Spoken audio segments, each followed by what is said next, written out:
मेरा अपमान किया, मेरे सामने नहीं देखा, मुझे बुलाया नहीं।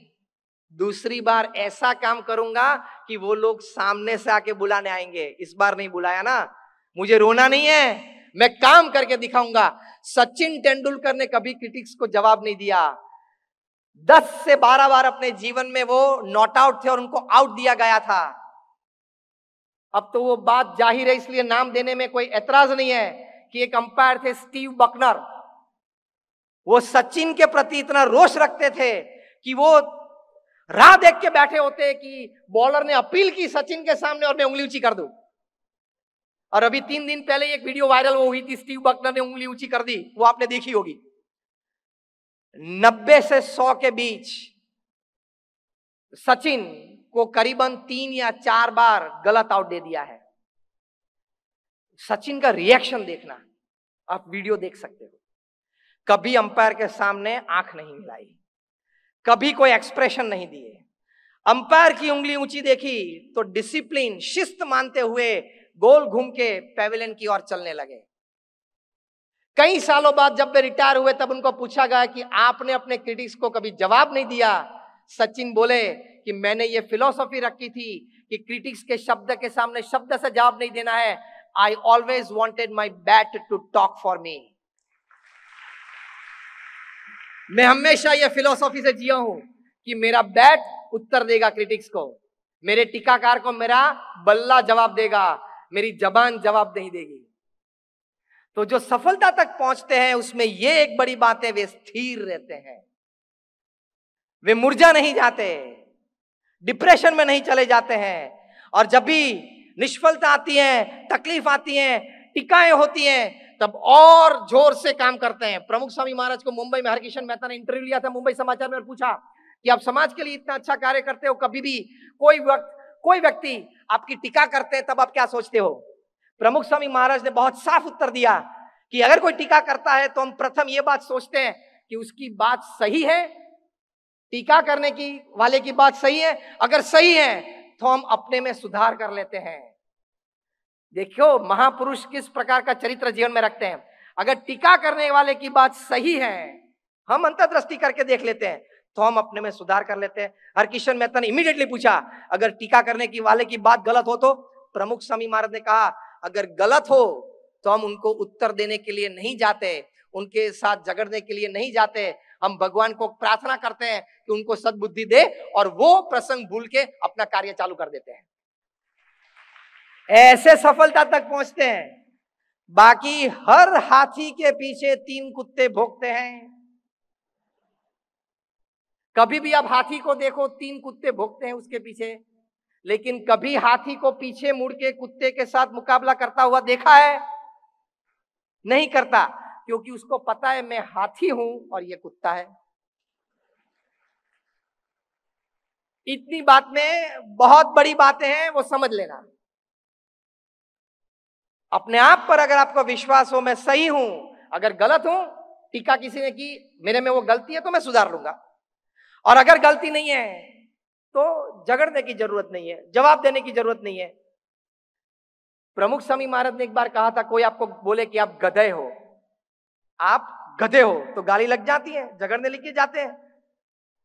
प्रमुख स्वामी महाराज ने बोला कि आपको किसी ने गधा कहा तब आप गधे नहीं बनते हो, आपने अपनी स्लीव्स चढ़ाई कि मुझे गधा कहा अब आप बने। आपने रिस्पॉन्स क्यों दिया, रिएक्ट क्यों किया? आपने वो स्वीकारा इसलिए ना।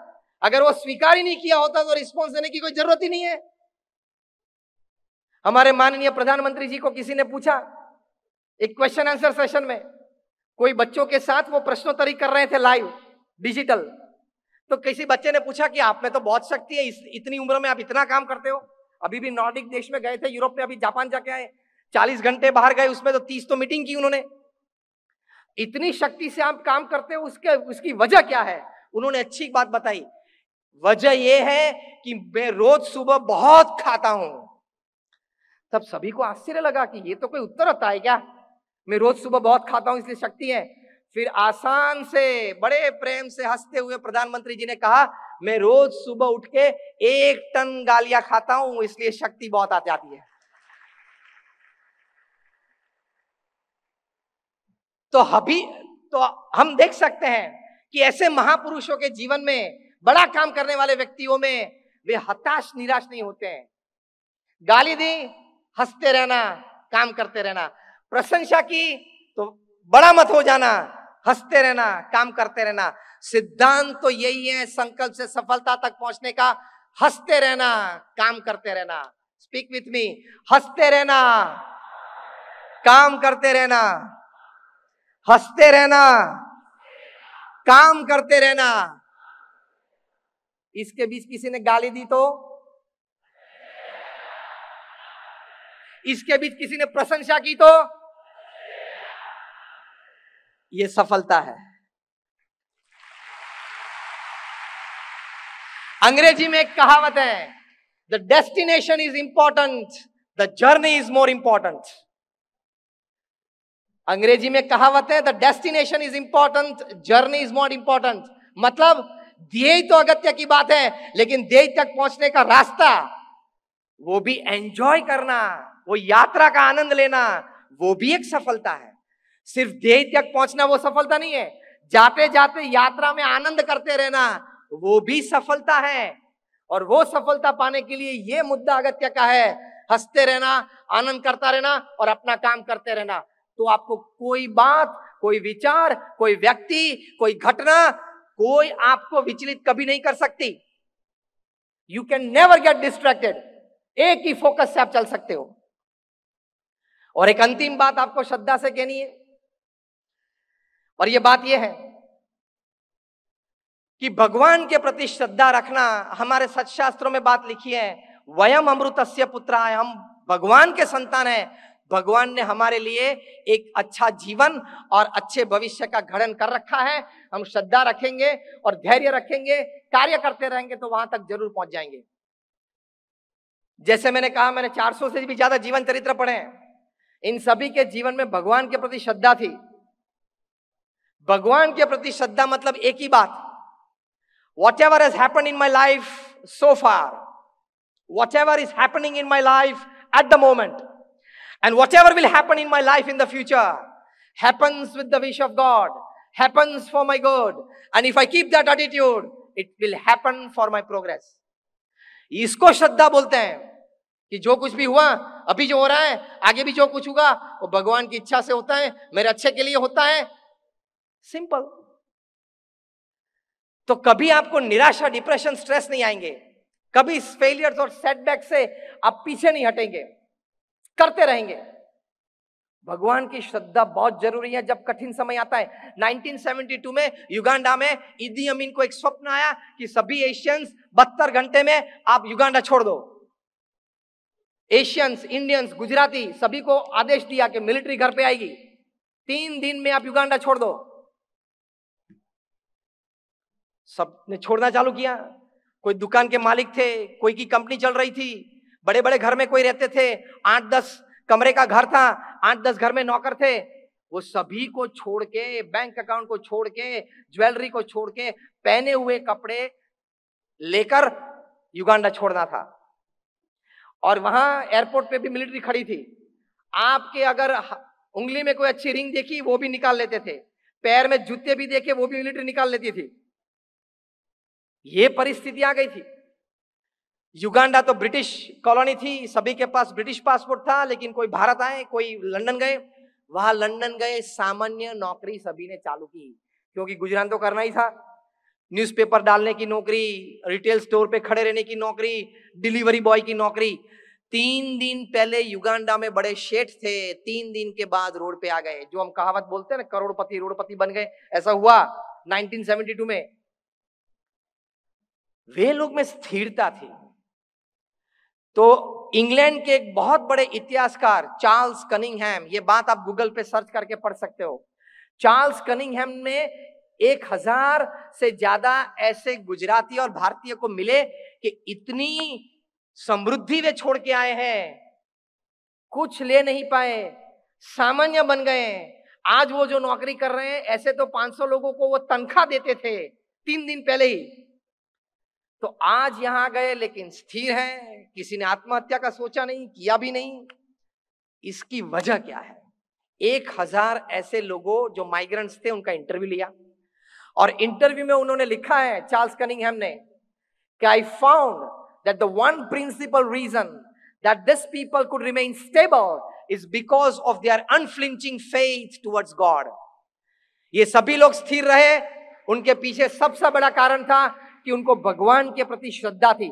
तो ये प्रूफ है कि आप जब संकल्प से सफलता तक की यात्रा करते हो, तब ऐसी घटना अगर बने तो उस वक्त अपने पैर में ताकत बनाए रखने के लिए भगवान के प्रति श्रद्धा होना बहुत जरूरी है। चार्ल्स कनिंघम ने ये पुस्तक में लिखा है कि इन लोगों ने मुझे ये कहा कि युगांडा में जो समृद्धि थी वो भगवान की इच्छा से, हमारे पुरुषार्थ से मिली, वो चली गई, वो भी भगवान की इच्छा। लंदन आ गए, भगवान की इच्छा, और आज यहाँ छोटी नौकरी कर रहे हैं, वो भी भगवान की इच्छा, और 5-10 साल में कुछ उठकर ऊपर आ जाएंगे, वो भी भगवान की इच्छा। हम आनंद में हैं, तो ही सफलता मिलती है, वरना कोई नदी में कूद पड़ता है, वरना कोई पंखे पे लटक जाता है। ऐसी परिस्थिति बनी है, और अभी तो बनेंगे ऐसे, इस प्रकार के पंखे बनने वाले हैं कि वहां आपने 5 किलो का भी वजन दिया तो वो पंखा टूट के नीचे आ जाएगा। वो ऑफिशियल हो रहा है। कहने की बात यह है कि भगवान के प्रति श्रद्धा होगी।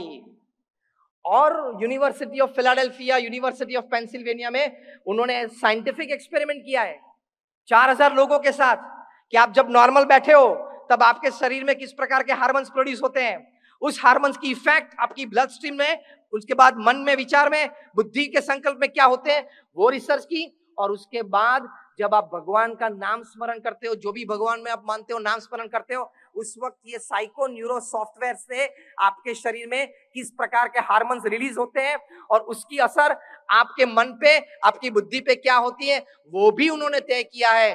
कंक्लूजन रिपोर्ट में लिखा है, अब ध्यान से सुनना, जो 10 मिनट भी भगवान का नाम स्मरण 10-12 मिनट नियमित करते हैं, छोटे बच्चे हैं, उनकी याददाश्त में, मेमोरी पावर में 10 से 12% बढ़ावा मिला। जो टीनेजर्स थे, यंगस्टर्स थे, उनको 15 से 25% विल पावर और कॉन्फिडेंस में बढ़ावा मिला।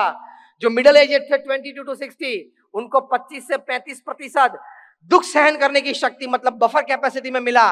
और जो 60 से 80 वाले थे, उनको 20 से 25% बढ़ावा स्ट्रेंथ ऑफ इम्यून सिस्टम, मतलब रोग प्रतिकारक शक्ति में मिला।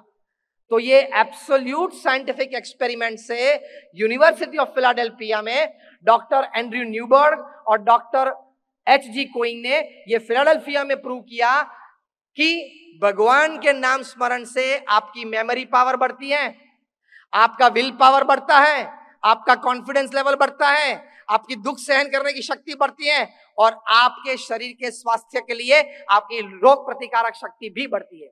तो ये 5 मिल गया तो भी सफलता की ओर आपकी रफ्तार तेज हो जाती है। ये 5 बातें मिल गई तो भी सफलता की ओर आपके पंथ पे आपकी रफ्तार तेज हो जाती है, क्योंकि विल पावर बढ़ा, कॉन्फिडेंस बढ़ा। तो ये भी एक बड़ा माध्यम और आयाम है कि आप संकल्प से सफलता की ओर जा सकते हो।